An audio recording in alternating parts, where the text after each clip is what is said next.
how to delete all trash in Notion. Hey guys, in today's video, I'm going to show you how to clear all the trash from your Notion workspace.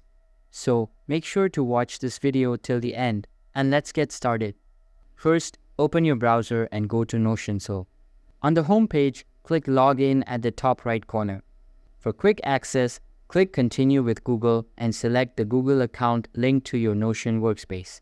Once you're logged in, look at the sidebar on the left and find Trash. It's usually at the bottom.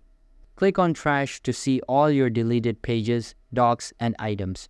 Next to each item, you'll see a small trash can icon. Click this icon to permanently delete that specific item. A confirmation message will appear. Click Yes, delete this page to confirm. Repeat this for all the items you want to remove from your trash. Before you start, double check the trash because once you delete, it's gone forever. And that's it. Your Notion trash is now cleared, keeping your workspace clean and organized. That's all for the video.